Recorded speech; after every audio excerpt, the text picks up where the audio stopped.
ये वाकया है बोलने वाला तोता। शहजादी और जिन्न का बहुत ज़माने पहले की बात है। एक बादशाह था, उसकी औलाद नहीं होती थी। उसी वजह से वह बहुत गमगीन रहता था और सोचा करता था कि मेरे बाद इतनी बड़ी आलीशान बादशाहत का मालिक कौन होगा। इस फिक्र में वह कई कई वक्त खाना भी नहीं खाता था और दरबार में भी नहीं जाया करता था। एक दिन उसके वजीर ने उसके रंजीदा रहने का सबब पूछा। बादशाह ने कहा, मैं इस बात से फिक्रमंद रहता हूं कि मेरी कोई औलाद नहीं। अगर मैं मर गया तो मेरे बाद मेरा मुल्क और खजाने को कौन संभालेगा। वजीर ने कहा, आप बिल्कुल ना घबराए और अल्लाह के फजल से ना उम्मीद ना हो। हमेशा अल्लाह पाक से उम्मीद रखनी चाहिए। जो लोग भी अल्लाह पाक से उम्मीद रखते हैं वह कभी भी मायूस नहीं होते हैं। अल्लाह पाक उनकी दुआएं जरूर कबूल फरमाता है। वजीर आगे कहता है, हम सब अभी किसी फकीर की तलाश में जाते हैं और उनसे दुआ कराएंगे और अल्लाह की बारगाह से उम्मीद है कि आपके दिल की मुराद पूरी होगी। यह सुनकर बादशाह को तसल्ली हुई और उसका दिल मजबूत हुआ और सब वजीर फकीरों की तलाश में चारों तरफ निकल पड़े। सबसे बड़ा वजीर भी एक तरफ को चला गया। चलते चलते उसकी नज़र छोटे से एक बगीचे पर पड़ी। वह बहुत थका हुआ था। वह उसमें जा उतरा, कुएं से पानी पिया और थोड़ी देर आराम किया। जगह अच्छी थी मगर कूड़े कबा से खराब हो रही थी। वजीर ने वहां झाड़ू दी और कुएं से पानी निकालकर छिड़काव किया। सफाई से फारिग होकर उठा और इधर उधर देखने लगा। यह बगीचा किसका है? इसका मालिक कौन है? ढूंढते ढूंढते एक गाढ़ की तरफ जा निकला जो उसी बगीचे में था। उस गाढ़ में एक बूढ़ा फकीर बैठा अल्लाह की इबादत कर रहा था। वजीर ने उसे सलाम किया और जब फकीर ने आने का सबब पूछा तो उसने अपना मतलब बताया और बादशाह के लिए औलाद की दुआ करवाई। फकीर ने उसे एक सोटा दिया और कहा, यह ले, इसको इस बाग के किसी आम के दरख्त पर मार एक डेगा, बस वही लेकर तुम वापस चले जाना और बादशाह की बेगम को खिलाना। खुदा के फजल से उम्मीद है कि बादशाह के घर में लड़का पैदा होगा। वजीर ने ऐसा ही किया। वह सोटा तो फकीर को वापस कर दिया और खुद आम लेकर बादशाह के पास आया और फकीर का पैगाम सुनाया। बादशाह खुशी खुशी महल में पहुंचे और बेगम से कहा, यह आम खा लो। बादशाह बेगम ने वह आम लिया और खा लिया। खुदा की कुदरत से 9 महीने के बाद बेगम के यहां खुदा ने लड़का दिया। महल में बद्दी खुशी मनाई गई, खूब जलसे किए गए। गरीबों को इस कदर खैरात दी गई कि वह मालामाल हो गए। मगर अफसोस, बच्चा पैदा होने के 6ठे दिन बाद बादशाह बीमार हो गया, मर गया। उसका सदमा बेगम को बहुत हुआ। वह कहती थी कि यह कैसा मनहूस बच्चा पैदा हुआ कि मेरा प्यारा खाविंद दुनिया से चल बसा। 1 साल के बाद वजीर ने बेगम से कहा, अब तुम मुझसे ब्याह कर लो। यह बात बेगम को बहुत बुरी लगी। इस कदर बुरी लगी कि वह अपना मुल्क छोड़कर और बच्चे को लेकर परदेश निकल खड़ी हुई। चलते चलते रास्ते में उसे एक दरिया मिला। बेगम खुद भी प्यासी थी और बच्चे को भी प्यास लग रही थी। खुद भी पानी पिया और बच्चे को भी पानी पिलाया। पानी की बूंद भरते ही उसके हाथ में एक लाल की गोली आ गई।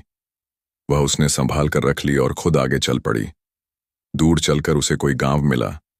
उसने वहां किसी जमींदार से रहने के लिए जगह मांगी और एक चारपाई भी। जमींदार ने तरस खाकर उसे रहने के लिए एक झोपड़ी दे दी। यह उसमें रहने लगी। उस झोपड़ी में रह और कूट पीस कर अपना गुजारा करती थी। एक दफा गांव के बहुत सारे लड़के खेल रहे थे। बेगम का बच्चा आया और कहने लगा, अम्मा जान, बाहर लड़के गोलियों से खेल रहे हैं। हमारे पास गोली नहीं, हम किससे खेलेंगे? हमें भी कोई गोली मंगा दो। माँ ने वह लाल रूमाल में से खोलकर उसे दे दिया। बच्चा जाकर उससे खेलने लगा। एक बड़ा लड़का पास खड़ा था। उसने कहा, मियाँ लड़के, ये को 8 गोलियां हमसे ले लो। तुम इनसे खेलो और उनके बदले अपनी गोली मुझे दे दो। वह बच्चा लाल की कीमत क्या जाने, झट से अपनी गोली देकर उसके बदले 8 गोली ले ली और बहुत खुश हुआ। वह बड़ा लड़का लाल लेकर बादशाह के पास गया और बादशाह ने वह लाल बहुत से रुपए देकर उससे खरीद लिया। उस बादशाह की एक इकलौती और बड़ी प्यारी सी लाडली बेटी थी। बादशाह ने वह लाल उसे दे दिया। शहजादी ने उस लाल को रेशों में पिरोकर पहन लिया और बाग में अपनी सहेलियों के पास पहुंची। सहेलियां देखकर कहने लगीं, वाह, एक ही तो लाल है। हम तो जब जाने तुम उसके साथ के साथ लाल और मंगाकर पहनो। शहजादी को इस बात से बहुत रंज हुआ। वह बाग से वापस आकर मुंह बनाकर लेट गई। उसकी आया ने उसकी मां से कहा, आज शहजादी कुछ उदास हो रही है। माँ दौड़ी हुई बेटी के पास आई और कहा, बेटी, तुम क्यों उदास हो? तुम्हें किसी ने कुछ कहा हो तो बताओ, मैं उसकी जुबान निकलवा दूं, या किसी ने मारा है तो उसके हाथ कटवा दूं। अगर किसी ने तुम्हें सताया हो तो उसे जान से मरवा दूं। बोलो बेटी, क्या बात है? शहज़द ने माँ से कहा। अम्मा, जो बात है आपसे कहूंगी, आप उसे पूरा न कर सकेंगी, इसलिए ना पूछे तो बेहतर है। माँ ने जबरदस्ती की कि नहीं, मैं जरूर पूरा करूंगी। तब शहजादी ने माँ से कहा, जैसा एक लाल मेरे पास है, इस जैसे 7 लाल और मंगा दो, मैं तब खाना खाऊंगी और तभी पानी पीऊंगी। माँ ने कहा, ये कौन सी बड़ी बात है, तुम हाथ मुंह धोकर खाना खाओ, पियो, मैं तुम्हें ये लाल जरूर मंगा दूंगी। माँ ने उससे ये वादा करके बादशाह के पास है, कहलवान और मंगा दो, उनके ना होने से हमारी शहजादी बहुत गमगीन है। बादशाह ने फौरन ही उस लड़के को बुलाया और उससे कहा, उस लाल जैसे 7 लाल हमें और ला दो, 15 दिन की मोहलत देते हैं। वह लड़का बेचारा डरा सहमा हुआ वापस आया और बादशाह के उस लड़के को बुलाया और कहा, मियाँ, लड़के, अगर तुम्हारे पास इसी तरह की गोली और हो तो इसी जैसी हमें 7 गोलियां और ला दो। शहजादा अपनी माँ के पास वापस आया और कहने लगा, अम्मा, इसी के जैसे और गोलियां मुझे दे दो। माँ ने कहा, बेटा, मेरे पास और तो कोई गोली नहीं है। माँ की बात सुनकर बादशाह का लड़का उस लड़के के पास पहुंचा। मेरी अम्मा ने वह लाल एक दरिया से निकाला था, तुम भी जाकर निकाल लाओ। उस बड़े लड़के ने जवाब दिया, मियाँ, तुम भी हमारे साथ चलो, हम दोनों ढूंढेंगे। बादशाह के लड़के ने यह बात मंजूर कर ली और वह दोनों दरिया पर जा पहुंचे।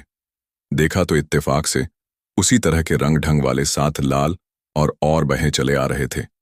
बड़े लड़के ने कहा, लो, बस हमारा काम तो बन गया, अब चलो वापस चले। लेकिन शहजादे ने कहा, भाई चलो, इस दरिया में गोता मारकर मालूम करें कि यह लाल कहां से आ रहे हैं। बड़े लड़के ने बहुत समझाया कि ना जाओ, मगर शहजादा नहीं माना। वह तो एक बहादुर बादशाह का बेटा था। बिल्कुल निडर होकर दरिया में चला गया। मजबूर होकर बड़ा लड़का भी उसके साथ ही दरिया में कूद पड़ा। शहजादा और वह लड़का दोनों दरिया के तह में नीचे पहुंचे जाकर क्या देखते हैं कि खूबसूरत औरत का सर ठेके पर कटा हुआ रखा है और उसके सर से जो खून की बूंदें गिरती हैं वह दरिया में जाकर लाल बन जाते हैं। यह देखकर वह दोनों बहुत हैरान हुए। कितनी देर तक खुदा की कुदरत का तमाशा देखते रहे। थोड़ी देर बाद बहुत जोर की आंधी आई और अजीब शोरगुल होने लगा। बड़ा लड़का तो डर कर जिस रास्ते से आया था वापस चला गया। शहजादे को इल्म व नजूम भी आता था। वह मक्खी बनकर छत पर कटे उस सर का बाकी हिस्सा यानी धड़ रखा था, उसकी निवाद में घुसकर छुप गया। थोड़ी देर बाद क्या देखता है कि एक बहुत ही बड़ा देव आया। उसने क्या किया कि उस औरत का सर लेकर धड़ पर लगाया और सिरहाने की छड़ी मारी। उससे वह औरत जिंदा हो गई और कलमा पढ़ते हुए उठ बैठी। जिन्न कहने लगा, मानसगम यानी आदमी की बू आ रही है, जरूर आज कोई आदमी इस बाग में आया है। औरत बोली, तुम बेवकूफ हुए हो, क्या 20 साल हो गए तुम मेरे माँ बाप से मुझे छुड़ा कर लाए हो? मैं जब से किसी आदमजात को नहीं देखा, देखना तो दूर की बात है, मैंने किसी इंसान की आवाज तक नहीं सुनी। यह तुम क्या बातें कर रहे हो? जिन्न बोला, जरूर कोई आदमी है, मैं कभी नहीं मानूंगा, जरूर यहां कोई आदमी है। वह औरत बोली, तुम्हें तो आज मालूम नहीं क्या हो गया है, अगर तुम्हें यकीन नहीं है तो जाकर सारा बाग देख डालो। जिन्न ने ऐसा ही किया और जब वह थक हार कर वापस आया तो कहने लगा, अच्छा अब तुम खाना खाओ। जब औरत को खाना खिलाकर वापस चला गया और उसी तरह उसका सर तलवार से काटक छींके पर रख गया। लड़का जो मक्खी बना हुआ था औरत को जिंदा करने की तरकीब अब देख चुका था। जिन्न के चले जाने के बाद वह बाहर निकला। उसी तरह उसने औरत का सर जोड़ा और सिरहाने पांडी की छड़ियां बदल डाली। सर जुद्ध ही औरत उठ बैठी और बोली, ए खुदा के बंदे, तू यहां क्यों आया है और क्यों अपनी जान गंवाने के पीछे पड़ा है? यह जिन्न तुझे हरखस जिंदा नहीं छोड़ेगा। जा बाबा, चला जा। लड़के ने उससे इस कैद के हवाले से कुछ पूछना चाहा। लड़की बोली, जब मेरा ब्याह हुआ और मैं अपने ससुराल जा रही थी तो रास्ते में से ये जिन्न मुझे यहां उठा लाया, मैं तब से इसकी कैद में हूं। लड़का बोला, तुम क्यों मुझे चले जाने को कह रहे हो? मैं तुम्हें यहां छोड़कर हरगिज नहीं जाऊंगा। वह औरत कहने लगी, तुम मुझे किस तरह ले जाओगे? ये जिन्न तो मुझे हरगिज नहीं छोड़ेगा। शहजादे ने जवाब दिया, अब कि जिन्न आए तो तुम उससे यह पूछना कि अच्छे मियाँ अगर खुदा ना करें तू मर गया तो मैं सारी उम्र यूं ही गर्दन कटी पड़ी रहूंगी और मेरी उम्र बर्बाद होगी। तुम यह बताओ कि तुम्हारी जान किस चीज में है। जब वह बताएगा तो मैं उसके बताए हुए पते पर जाकर उसकी जान निकाल लूंगा। उस औरत ने कहा, अच्छा। इतने में फिर उसी तरह की आंधी आई और बड़ी बड़ी हैबतनाक डरावनी आवाजें आने लगी। उस लड़के ने जल्दी से औरत का सर काटकर उसे छींके में रख दिया और फिर वह मक्खी बनकर उसके पलंग के नीचे निवाद में छुप गया। जिन्न आया और फिर कहने लगा, मानस गंध मानस गंध। वह औरत बोली, मियाँ तुम्हें बहम तो नहीं हो गया? यहां कोई आदमी नहीं, आओ बैठो, खाना खाओ। खाना खाने के बाद इधर उधर की बातें की। फिर वह औरत कहने लगी, अच्छे मियाँ अगर खुदा ना करें तू मर जाए तो मैं इसी तरह सरकटी पड़ी हुई रह जाऊंगी। मेरी उम्र तो यूं ही बर्बाद हो जाएगी। ये तो बताओ कि तुम्हारी जान किस चीज में है। जिन्न बोला, अजी मुझे कौन मार सकता है? मेरी जान कोई नहीं निकाल सकता। मेरी जान बड़ी मुश्किल जगह में है, किसी की मजाल नहीं जो वहां तक पहुंच सके। औरत बोली, आखिर बताओ तो सही, किस चीज में है आपकी जान? जिन्न बोला, जहां से 7 दरिया पार। एक दरिया लहू का है। उस दरिया के पार जाकर एक तार ढाका दरख्त है। उस पर एक तोते का पिंजरा टंगा हुआ है। अगर कोई उस तोते को मार दे तो फिर मैं भी मर जाऊंगा। लेकिन ऐसी जान जोखिम की जगह है, किसमें हिम्मत है जो वहां जाए। उसके बाद वह और बातें करने में लगा। फिर उसी तरह औरत का सर काटकर छींके में रखा और वहां से चला गया। शहजादा बाहर निकला और कहने लगा, अच्छा अब तो मैं जाता हूं और जिन्न की जान निकाल कर आता हूं, फिर तुम जरूर मेरे साथ चलोगी। औरत ने कहा, वहां तक तो जाना बहुत मुश्किल है। लड़का बोला, मेरा खुदा मालिक है, वही मुझे पार पहुंचा देगा। यह कहकर उसने औरत का सर काटा और चला गया। वह बड़ा लड़का तो पहले ही शहजादे से छुपकर चला गया था। शहजादा दरिया में अल्लाह का नाम लेकर कूदा और हाथ मारता और 7वें दरिया पार करता हुआ लहू के दरिया के पास जा पहुंचा। लहू का दरिया पार करके वह तादद के दरख्त पर चढ़ा तो उस तोते ने खूब जोर जोर से गुल मचाना शुरू कर दिया। उस तोते की आवाज से इतनी जोर की आंधी आई कि वह दरख्त हिलने और बड़े जोर से झूमने लगा। यह जल्दी जल्दी ताड़ के ऊपर चला। वहां पहुंचकर उस तोते को जल्दी से पकड़कर उसकी टांगें चीर डाली। तोते का मरना था कि उस जिन्न की मोटी और लंबी लाश वहां आ पड़ी। उसने जिन्न के कान काटे, उसकी नाक भी काटकर रुमाल में बांध ली और फिर वापस चल पड़ा। वापसी पर वह न दरिया था न वो इतना लंबा जंगल। वह जल्द ही वापस आ गया और उस औरत से कहने लगा, लो अब चलो, अब तो जरूर तुम्हें मेरे साथ चलना होगा। औरत ने कहा, मुझे तो यकीन नहीं आता कि तुम उसे मार आए हो। क्या तुम उसके मरने की कोई निशानी लाए हो? शहजादे ने कहा, मुझे तो याद ही नहीं रहा था। लो ये उसके कान और नाक है, देखो अब तो तुम्हें यकीन आ गया। औरत बोली, हाँ लेकिन अभी यह एक और शर्त है, वो यह है कि मेरी बहन को एक और एन्न उठाकर ले गया है, उसको भी उस आफत से छुड़ाऊं। शहजादा बोला, मुझे तो नहीं मालूम वह कहाँ रहती है, तुम मुझे उसका पता बता दो और मेरे साथ चलो। औरत बोली, ठीक है। यह कहकर दोनों दरिया से बाहर निकले और चलते चलते उस औरत की बहन के पास पहुंचे। वहां जाकर क्या देखते हैं कि उसकी बहन बेखबर सोई हुई है। वह औरत उसके पास पहुंची, लेकिन शहजादा एक झोपड़ी में ठहरा रहा। वह औरत अपनी बहन को जगाकर कहने लगी, उठो बहन, तुम अभी सोई हो। उसकी बहन बोली, क्या करूं, जब तक वह जिन्न सोता है तो मैं भी सोती हूं। वह दिन 6 महीने सोता है और 6 महीने जागता है, उसके लिए मैं भी सो जाती हूं। तुम मेरे पास कैसे आ गई? उसने अपना सारा किस्सा सुनाया और कहा, एक शहजादा बड्डा नेक बख्त है, मुझे उस जिन्न से छुड़ा कर लाया है और वह जिन्न तो मर गया। अब वह शहजादा तुम्हारे जिन्न को मारने आया है। अब वह जिन्न जब तुम्हारे पास आए तो तुम उससे यह कहना कि मियाँ अगर खुदा ना करें तुमको कोई सोते वक्त मार जाए तो मैं क्या करूंगी। यहां कोई आदमी भी नहीं आता जो मुझे यहां से निकाल कर मेरे माँ बाप तक पहुंचाए। मैं तो रो रो मर जाऊंगी। मुझे यह बताओ तुम्हारी जान किस चीज में है? बहन ने कहा, अच्छा अब तुम जाओ, शायद यह जिन्ना आ जाए क्योंकि उसके आने का वक्त है। वह औरत वापस आ गई और शहजादे को बता दिया। उस औरत की बहन ने अपनी बहन की बताई हुई बातें जिन्न से पूछी। उस जिन्न ने भी इसी तरह जवाब दिया कि मेरी जान बड़े अजाब में है। किसी को इतना हौसला नहीं कि वह वहां पहुंचे।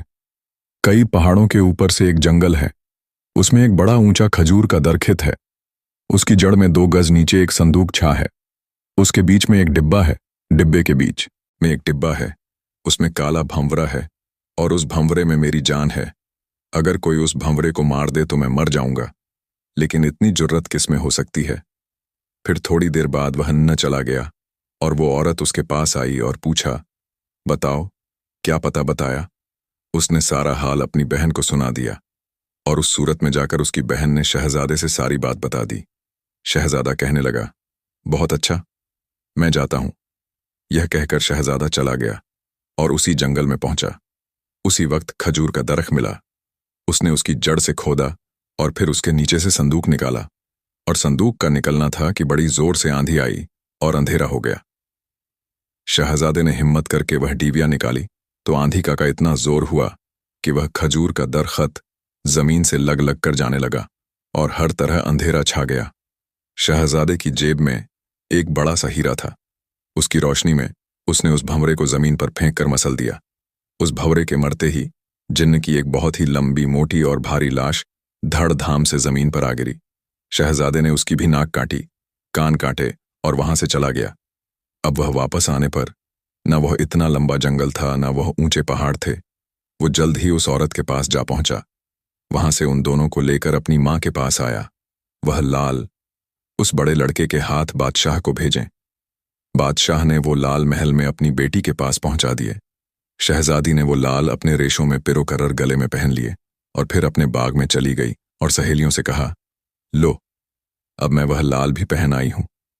सहेलियां बोली, लाल पहने तो क्या पहने, हम तो जब जाने जो इस लाल के लाने वाले लड़के से ब्याह करो। शहजादी फिर अपने महल में वापस आई और इसी तरह मुंह बनाकर लेट गई। ना खाना खाया, ना पानी पिया।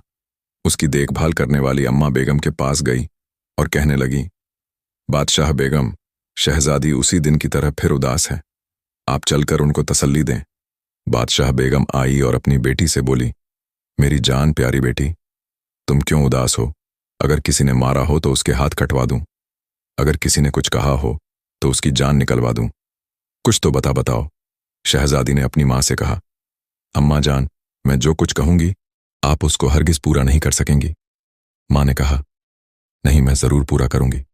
शहजादी बोली, तो अम्मा, जो आदमी यह लाल लाया है उससे मेरी शादी हो जाए, मैं जब भी कुछ खाऊंगी और जब भी पानी पीऊंगी। अम्मा ने कहा, बेटा यह कौन सी बड़ी बात है, मैं अभी 171 दिन में तेरी शादी कर दूंगी। यह कहकर बेटी के पास से वापस आई और बादशाह को कहलवान लाया था। उससे शहजादी शादी करना चाहती है। बादशाह ने बड़े लड़के को बुलाया और पूछा, यह लाल तूने किससे लिया था। उसने कहा, हमारे घर के करीब एक औरत अपने लड़के समेत रहती है, उसके लड़के से मैंने यह लाल लिया था। बादशाह ने कहा, अच्छा उसको बुलाओ। वह लड़का गया और शहजादे को बुला लाया और बादशाह के हुजूर में हाजिर करके कहा, यह लड़का है जिससे मैंने वह लाल लिया था। बादशाह ने उसकी जात पूछी। लड़का बोला, जनाब, जो हुजूर की जात वह मेरी जात। मेरा अब्बा फला मुल्क का बादशाह था। और उसी तरह अव्वल से आखिर तक सारा हाल बादशाह को कह सुनाया। जब बादशाह को यह मालूम हुआ कि यह भी किसी मुल्क का शहजादा है तो बादशाह बड़ा खुश हुआ और अपनी लड़के की शादी उससे कर दी। जब दोनों का ब्याह हो गया तो शहजादी फिर बाग में गई। अब उसकी सहेलियों ने कहा कि हाँ, अब तू बहुत अच्छी लगती हो। फिर दोनों मियाँ बीवी आराम से रहने लगे। शहजादे की माँ को भी महल में बुला लिया गया। बादशाह का कोई लड़का नहीं था, उसने अपना सारा मुल्क शहजादे को दे दिया। फिर वह शहजादा बादशाह बन गया और वह अपने शहजादी के साथ खुश व खुर्रम जिंदगी गुजारने लगा। उन दोनों औरतों के पते मालूम करके उन्हें अपने अपने घर पहुंचा दिया गया और वह भी हंसी खुशी जिंदगी बसर करने लगी। उस मुल्क का वजीर, जो कि अब बादशाह बन चुका था, जिसने मल्लिका से शादी करने के लिए कहा था, उसको जब पता चला कि मल्लिका और शहजादा फला मुल्क में है तो वह वहां पर आ पहुंचा और अपनी कोताही के लिए मल्लिका बेगम से माफी मांगी। मल्लिका बेगम ने उसे माफ कर दिया और उन्होंने अपनी गलती भी तस्लीम की। उन्होंने कहा कि मुझे ऐसे महल छोड़कर नहीं आना चाहिए था, मैं रिश्ता इनकार भी कर सकती थी। उसके बाद मल्लिका बेगम ने वजीर को उस मुल्क को वजीर को ही दे दिया और सब हंसी खुशी रहने लगे। तो मेरे प्यारे साथियों, कहानी अच्छी लगी है तो वीडियो को लाइक करके हमारे चैनल को सब्सक्राइब कर दें और मजीद